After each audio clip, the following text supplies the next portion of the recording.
오늘 저녁 우리에게 주신 하나님의 말씀은 누가복음 12장 22절에서 34절 말씀입니다.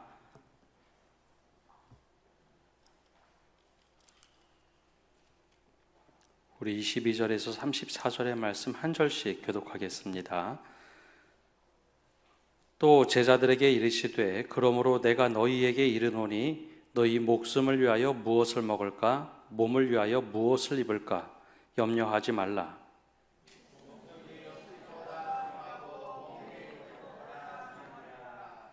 까마귀를 생각하라. 심지도 아니하고 거두지도 아니하며 골방도 없고 창고도 없으되 하나님이 기르시나니 너희는 새보다 얼마나 더 귀하냐?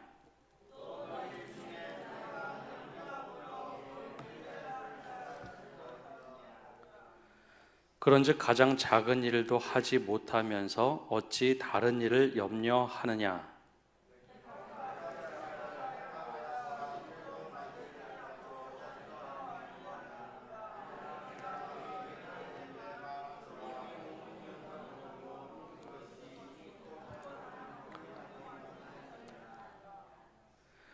오늘 있다가 내일 아궁 위에 던져지는 들풀도 하나님이 이렇게 입히시거든 하물며 너희 일까 보냐? 믿음이 작은 자들아.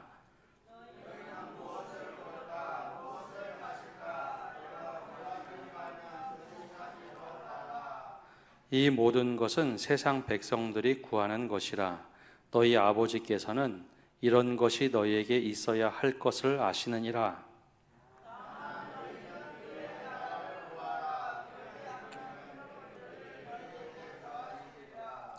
적은 무리여 무서워 말라. 너희 아버지께서 그 나라를 너희에게 주시기를 기뻐하시느니라.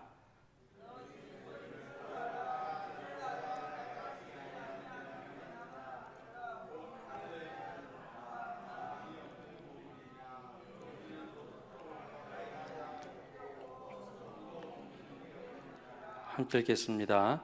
너희 보물이 있는 곳에는 너희 마음도 있으리라. 아멘. 지난주까지 너무 더워서 걱정이었는데 비가 오니까 갑자기 30대 초반으로 온도가 뚝 떨어졌습니다. 하나님께서 또 우리에게 또 좋은 날씨 주셔서 우리 또 하루하루 은혜로 살아가시는 성도 여러분 되시기를 바랍니다. 제가 취미생활 하는 게 있는데요, 자전거를 타는 겁니다. 요즘에는 실내에서 좀 자전거를 타는데요, 제가 실내에서 타는 자전거는 보통 실내에서 타는 그런 자전거가 아니라 로라라는 기계 장치를 뒤에 붙여서 자전거를 탑니다. 그래서 화면에 이렇게 전 세계 사람들이 들어와서 함께 그 화면을 보고 실내에서 자전거를 탑니다. 근데 이 자전거를 탈 때 시선을 어디로 두느냐? 시선은 그냥 화면만 바라보고 수많은 사람들하고 함께 자전거를 탑니다. 근데 뭐 제가 시선을 꼭 앞에 안 봐도 되고 뭐 옆에 봐도 되고 주변을 바라보다가 좀 힘이 들다 그러면은 잠깐 내렸다 다시 타도 되고 물도 마시곤 하죠. 근데 실제 밖에 나가서 자전거를 탈 때는 시선 처리가 굉장히 중요합니다. 여기 자전거 타시는 다들 대부분 타셨죠? 타보셨죠? 못 타시는 분들도 계신가 보네요. 보통 생활 자전거를 타면 속도가 그렇게 빠르지 않죠. 생활 자전거는 예전에 지금도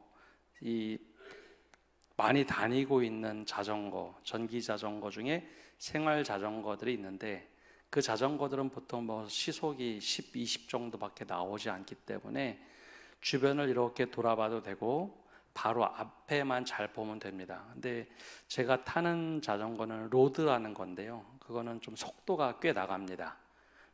좀 아마추어라도 빨리 밟으면 40km, 50km까지 나오는 자전거입니다.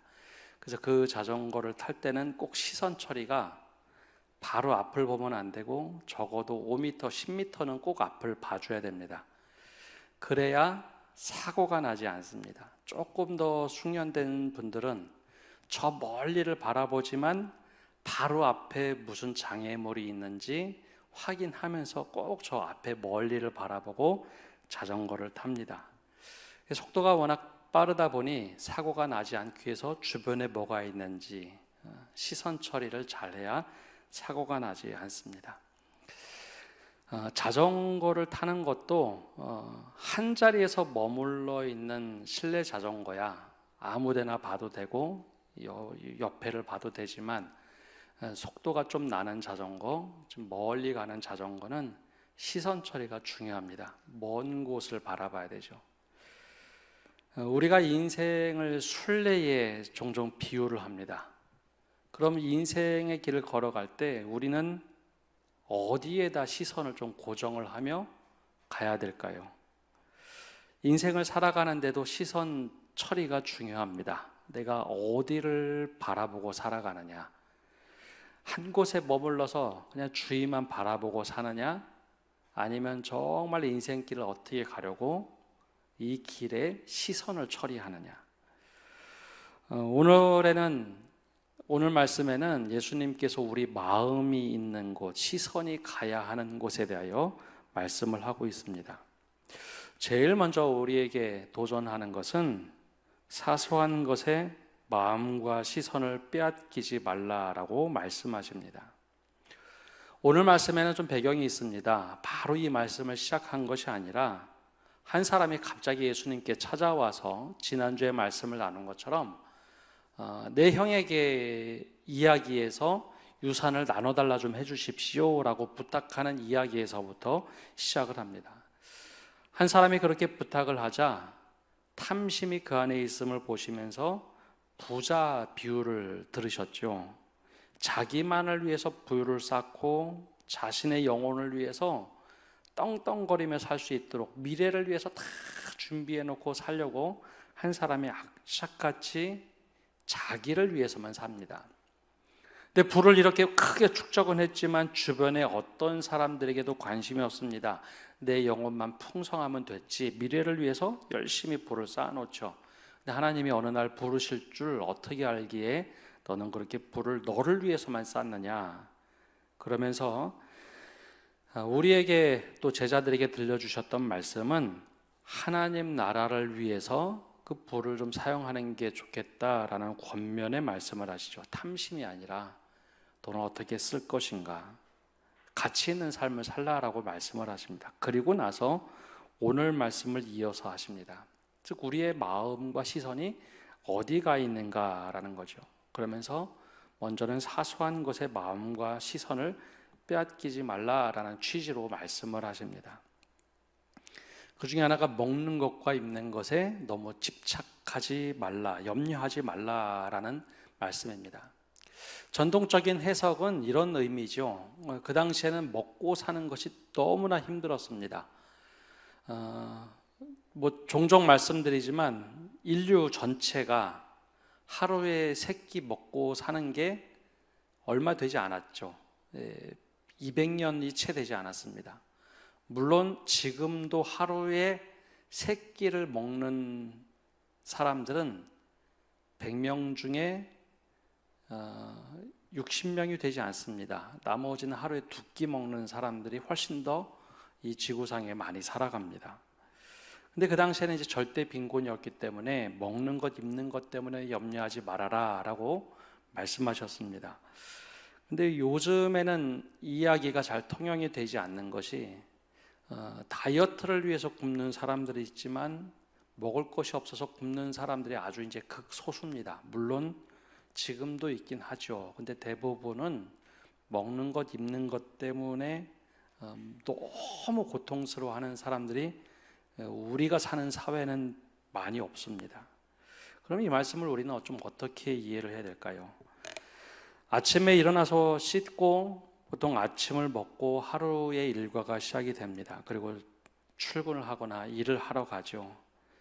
사람이 살아가는데 최소한에 필요한 것, 먹는 것, 입는 것, 자는 것, 거주 문제는 최소한 사람이 사람답게 살아갈 수 있는 기초 생활입니다. 의식주가 필요 없다라고 하면 그건 좀 잘못된 거겠죠.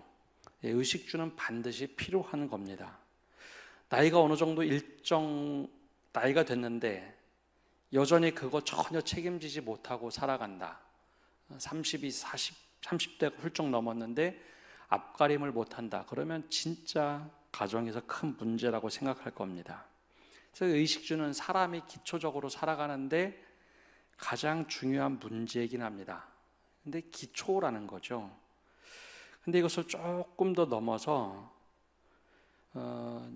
조금 이제 사람들이 여유가 있으면 귀한 자리에 갈 때 또 나의 가치를 보여주기 위해서 옷 입는 거 신경 쓸 때가 많이 있습니다.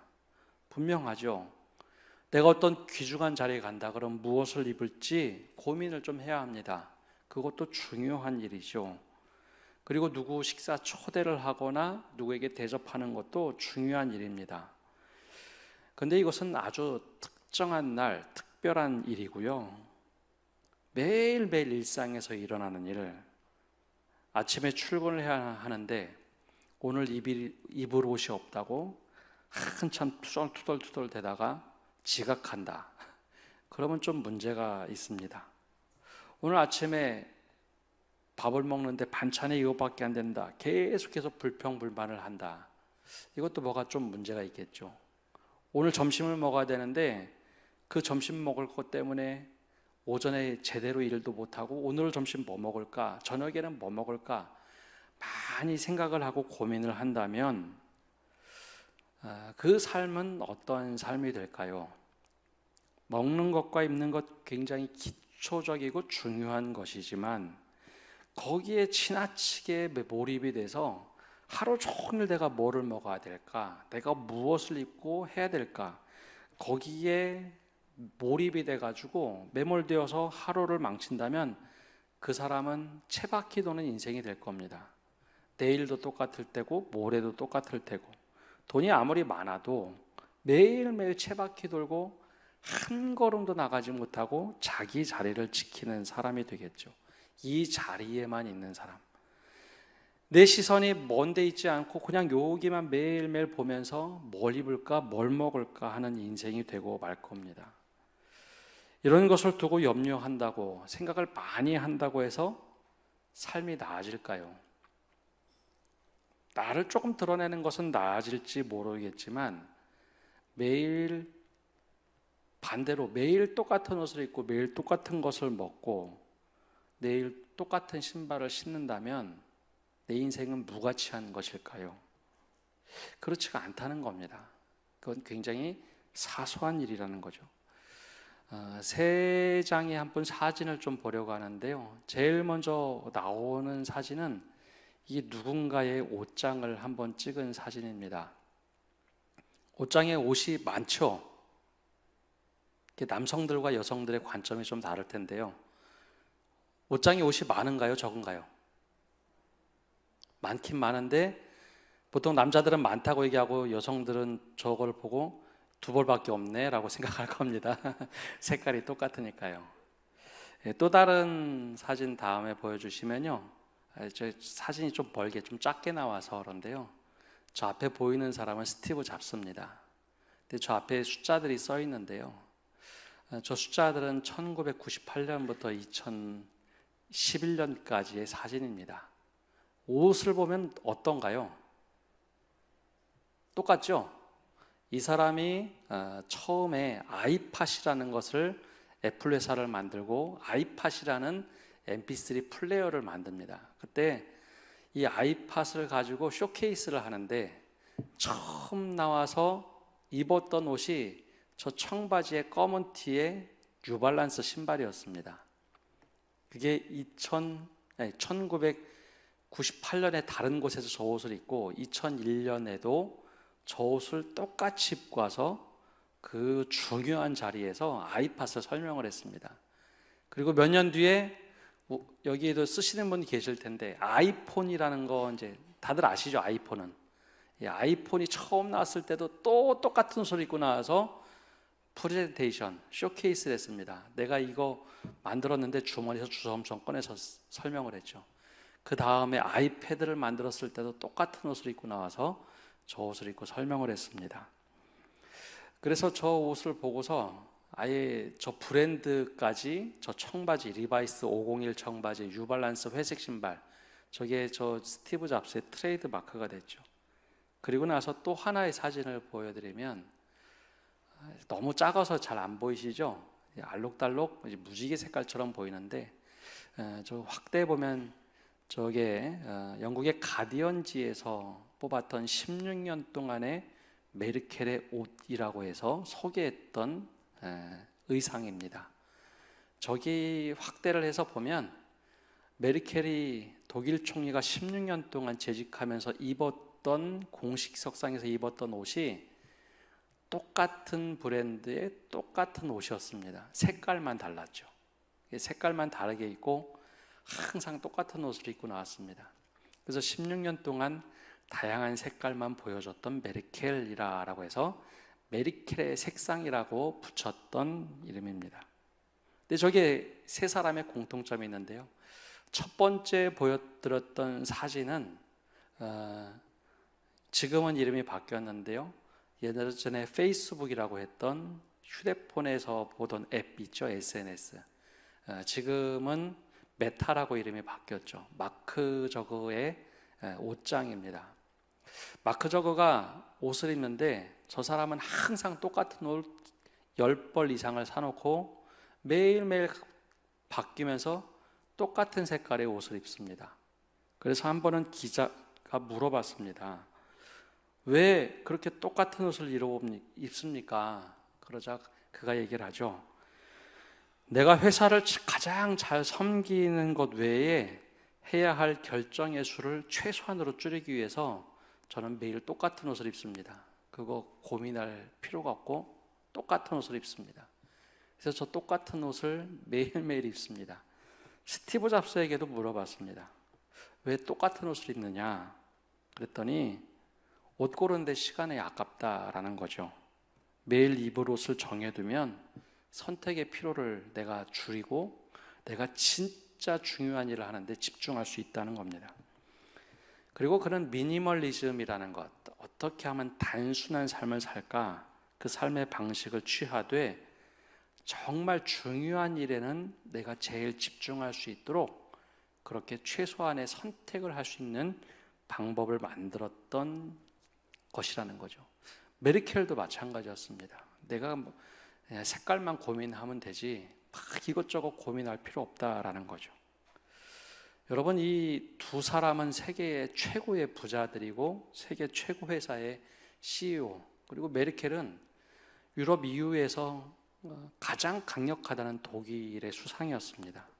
그런데 이들이 중요한 자리가 물론 격식을 갖춰야 입지만 평상시에 중요하지 않을 때는 늘 가장 가치 있는 일을 하기 위해서, 거기에 집중하기 위해서 입는 것, 먹는 것 그렇게 신경을 쓰지 않았다라는 거죠.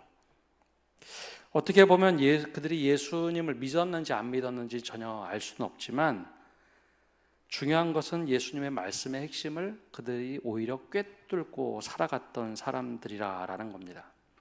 오늘 예수님께서는 22절과 23절에 이런 말씀을 하십니다.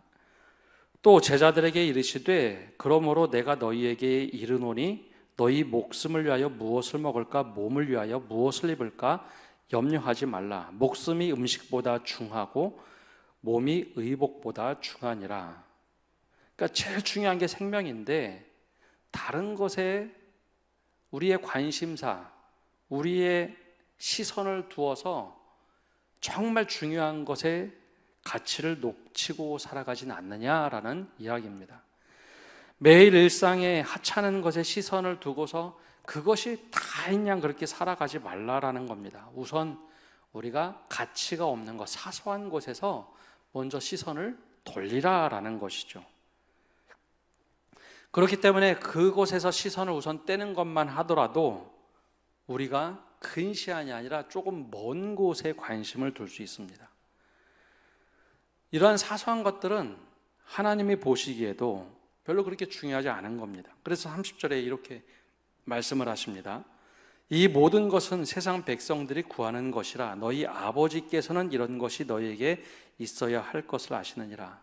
먹고 입는 것, 이거는 모든 사람들이 구하는 것인데 하나님께서 너에게 있어야 할 줄 아니까 그 사소한 것 때문에 너무 많이 뭘 입을까 뭘 먹을까 그렇게 염려하거나 고민하지 말라라는 것이죠.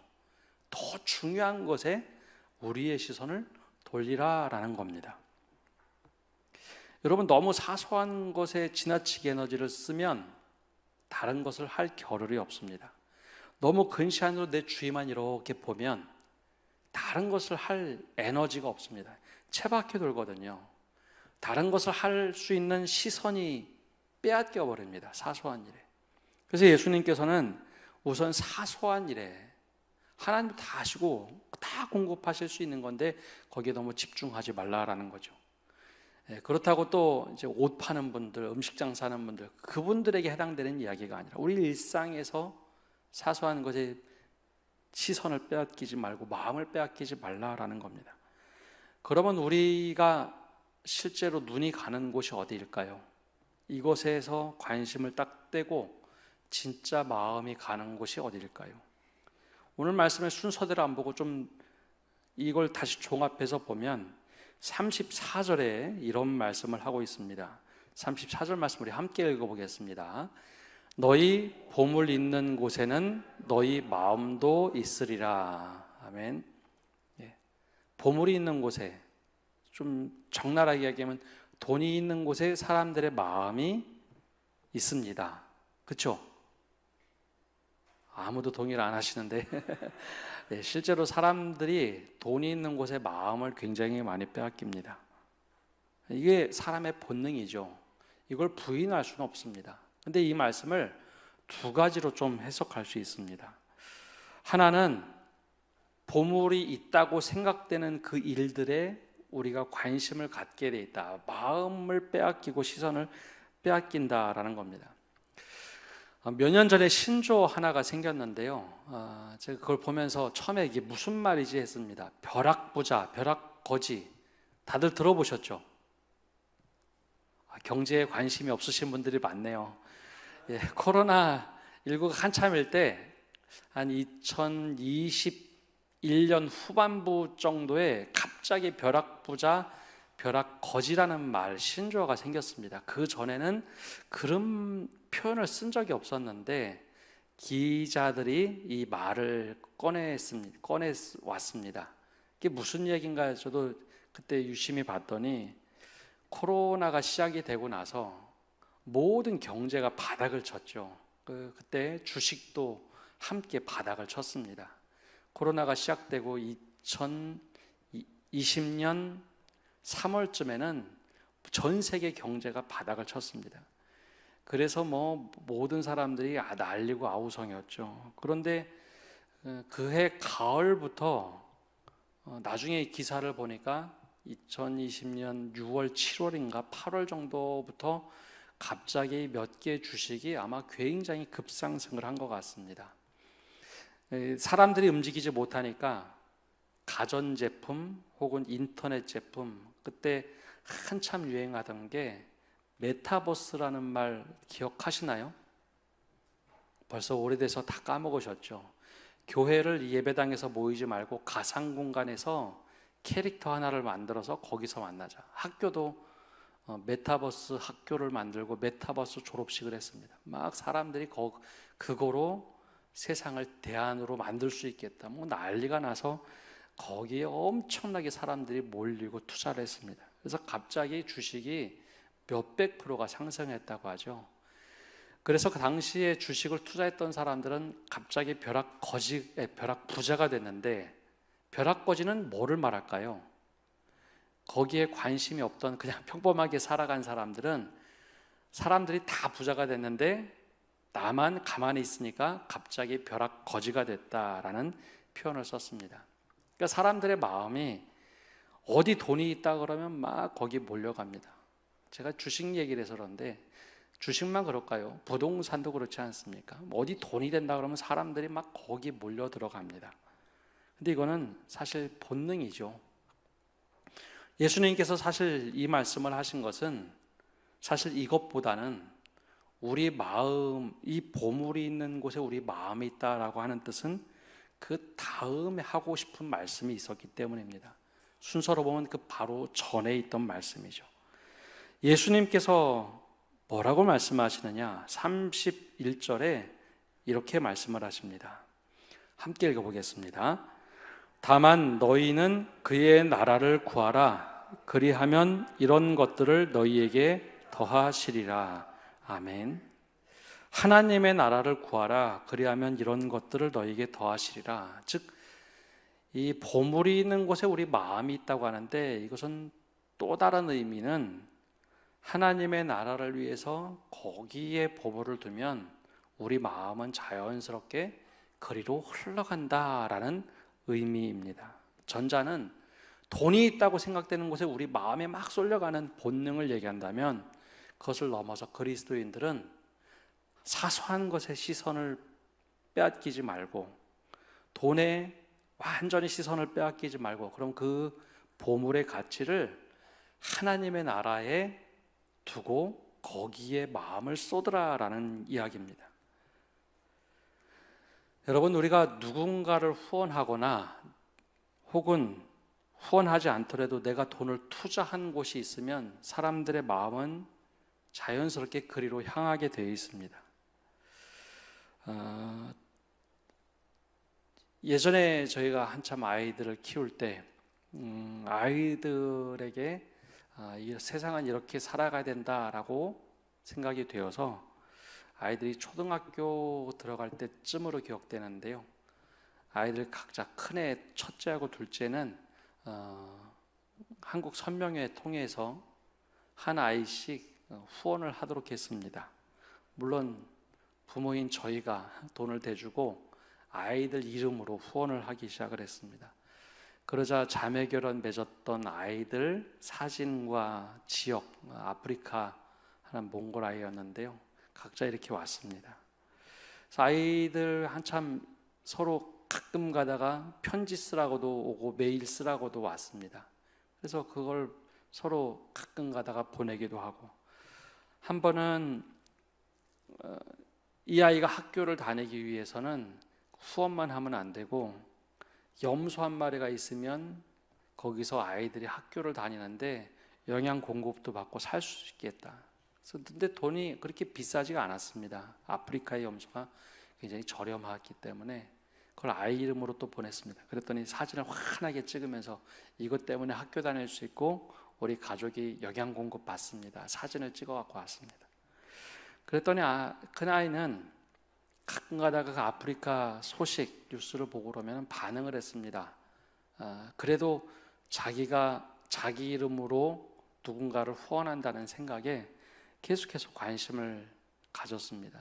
그리고 나서 이제 아이가 다 크고 나서 그게 학교를 다니는 시간이 일정 기간이 있기 때문에 딱 지나자 이제 독립을 하게 되었고, 몰랐는데 어느 시간이 되니까 아이가 대학교 다니면서 그래도 한번 해봐야겠다 해서 또 다른 아이를 후원하기 시작을 합니다.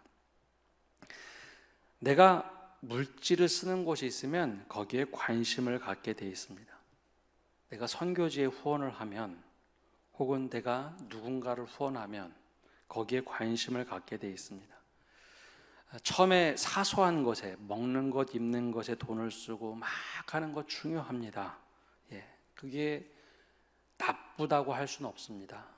그런데 거기에만 매몰돼서 사는 것은 가치 있는 인생이라고 할 수는 없겠죠. 내가 채바퀴 도는 인생이니까요. 그런데 하나님 나라를 위해서 너희 마음을 두라라. 먼저 그의 나라를 구하라. 그러면 거기에 여러분 마음을 쓰기 시작하면 가치 있는 인생에 대해서 우리가 생각을 하게 되어 있습니다. 시선이 거기로 계속 향하기 때문에. 그래서 예수님께서는 32절에 그 말씀을 하신 후에 이렇게 말씀을 하십니다. 32절과 33절 말씀 우리 함께 읽어보겠습니다. 적은 무리여 무서워 말라. 너희 아버지께서 그 나라를 너희에게 주시기를 기뻐하시느니라. 너희 소유를 팔아 투자여 낡아지지 아니하는 배낭을 만들라.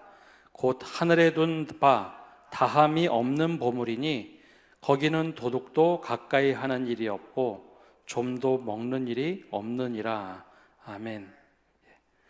바로 하나님의 나라는요, 천국이란 것은 자꾸 우리가 말씀을 보면 죽어서 가는 천국만 강조하다 보니까 이 말씀을 읽고도 왜곡이 됩니다.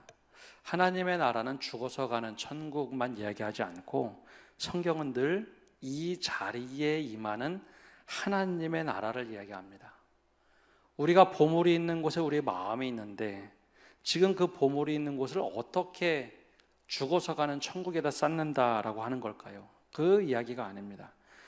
우리의 소유를 팔아서 구제하고 낡아지지 아니하는 배낭을 만들고 함께 이 땅에서 하나님 나라를 기뻐하며 만들어가는 것.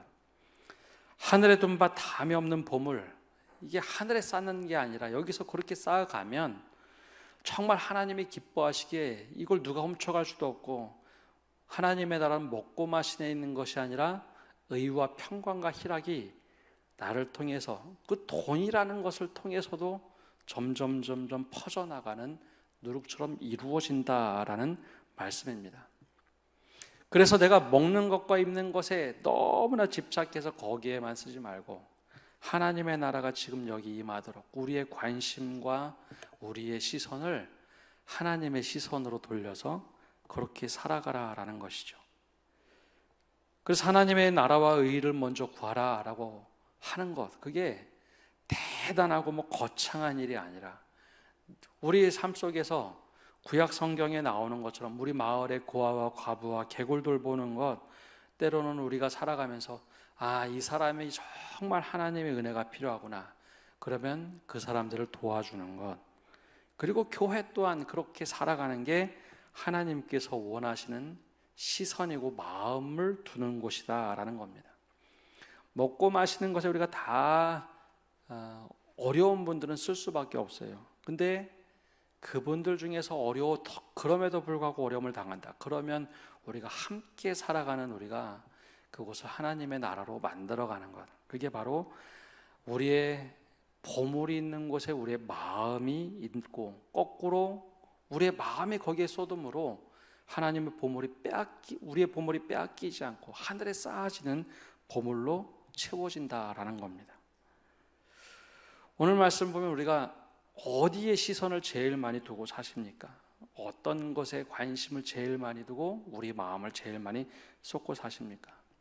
정말 주님께서 원하시는 것, 하나님의 나라를 위하여 살아갈 때 우리의 보물이 빼앗기지 않습니다. 하나님이 기뻐하시고 우리 공동체가 함께 기뻐할 수 있고, 꼭 이 사람이 교회를 다니고 안 다니고가 중요한 것이 아니라 하나님의 나라가 침노하는 자들에게 계속해서 침투해 들어가는 것, 그게 우리의 보물을 그렇게 하나님을 했을 때 우리 마음이 거기에 점점 젖어 들어가게 되어 있습니다.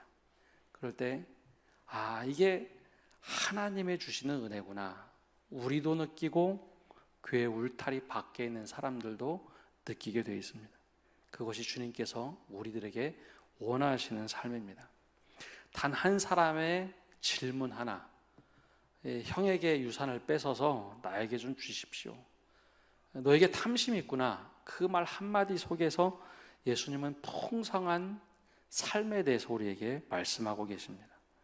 하나님의 나라와 의를 먼저 구하는 것, 거창한 것이 아니라 내 삶의 조금, 내 마음이 가는 곳, 내 보물을 같이 소유하면서 함께 누려가는 것, 이것이 주님께서 우리에게 원하시는 삶입니다. 우리가 이 은혜를 가지고 한 걸음 한 걸음 갈 때 교회가 다시 한번 세상을 바꿀 수 있는 그러한 사랑의 능력이 됩니다. 이 은혜가 우리 모두에게 차고 넘치기를 간절히 축복합니다. 기도하겠습니다. 사랑의 주님, 우리가 어디에 시선을 제일 많이 두고 우리의 마음을 어디에 제일 많이 두고 사는지 우리의 삶을 점검하게 하여 주옵소서. 먹고 마시는 것, 혹은 입는 것, 혹은 사소한 것에 우리 마음에 제일 많이 가 있지는 않습니까?